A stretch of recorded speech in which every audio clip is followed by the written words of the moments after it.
Hello, this is another edition of the Stuart Dolls Show. Today is a very important day in history. Today is VE Day, better known as Victory in Europe Day, which is celebrated on May the 8th, May the 8th every year, the day after the unconditional surrender of Nazi Germany and its forces. After 6 years of the most terrible conflict in human history. Um, Today is the day that we remember those who fought and died for the peace, freedom, and security of the world, and free the world from not from Nazi oppression, which had engulfed Europe through the 6 years of World War II. Because it seemed like from the early years of the war, 1939, 1940, 1941, and part of 1942, it seemed like Germany was unstoppable. Germany was unstoppable. Their Blitzkrieg had basically had conquered most of Western Europe, and that and including like Holland, France, Belgium, Norway, all those countries that Germany had occupied. But then, what the turning point was in World War II was the Battle of Stalingrad, which was the German Sixth Army pitted against the Soviet Red Army. Well, that turned into disaster for the Germans, because for the Germans, by bombing the city of Stalingrad, it really didn't do them really a shitload of good anyways, because by bombing the city, that gave the defenders excellent of the Soviet Red Army excellent cover, and then gave snipers excellent cover too, because basically Germans weren't safe going anywhere. They would have literally had to go on all fours, because if they literally stood up, it was you know you they were dead. Their brains and that would splatter out of their head and whatnot. Yeah, but that's a gruesome part of World War II.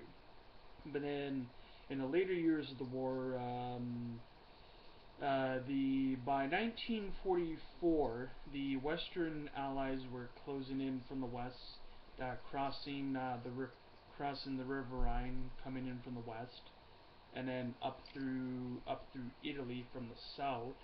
And then to make matters worse for the Germans, they had the Soviet Red Army closing in from the east and chomping at their heels, and that both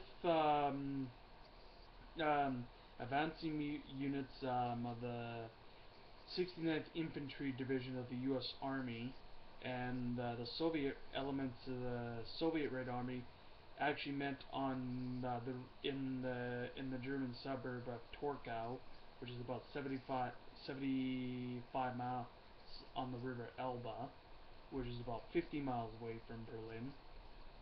But it was agreed upon at the Yalta Conference, and I believe, I can't remember when it was. It was agreed upon that Berlin would fall in the Soviet zone of occupation. So Stalin tried to make doubly sure that the prize would be his, and because basically he wanted to control Berlin, and once he controlled Berlin, he would be sitting control the center of post-war Europe, and that. But yeah. But then, what really signified the end for Nazi Germany was the Battle of Berlin, which opened with a deafening barrage from 9,000 guns, and that on April 6 at exactly 3 a.m. April 16th, 1945, from 9,000 guns and Katyusha rockets. Like, basically, there was a bunch of artillery shells and Katyusha rockets just pounding the German line on the bank of the river Oder, and the Russians literally stockpiled 7 million shells ready for the opening barrage, and that it because basically this was designed basically the Battle of Berlin was designed to crush Nazi Germany, and that once and for all, which the Soviet Red Army did exactly by capturing Berlin, but that there was some vicious fighting for the city, and that there was like bodies on both sides, blood on both sides, and whatnot, and that. But it was near the end of Battle of Berlin. All the unit that of the Soviet Red Army that advanced the last 300-400 yards to the Reichstag building were the Soviet Third Shock Army, and that and they were the ones, and other Soviet troops too, that planted the Soviet red flag on top of the Reichstag roof, which was half smashed in by shells and that, but from artillery pieces and such as the SPG, which is the self-propelled gun, and stuff like that. It was a very terrible conflict. But then Germany they signed a surrender document on May the 7th, and that. But the person that was signed on behalf of the Soviet Union was not authorized by Joseph Stalin. See how sarcastically I said that, because it's kind of stupid in a way, but oh well.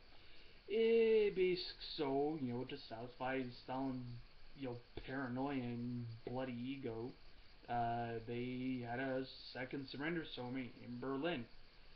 So that's why the day after the German surrender, May the 7th, May the 8th, is VE Day, better known as Victory in Europe Day. And it's commemorated across all Western Allied countries, but is celebrated in Moscow on May the 9th because of when the surrender took effect. It took effect after midnight Moscow time, so that's why Russia celebrates it on May the 9th, and I believe that's called Victory Day for them. And that I'm just about to go out for the evening. This has been a special edition of the Stuart Dahl Show here on Victory in Europe Day. For you young people, stay out of trouble, stay in school, and you will do fine. And for now, Auf Wiedersehen and peace. And for those World War II vets that died for peace, freedom, security, God bless you, and may you rest in peace. Auf Wiedersehen. Bye.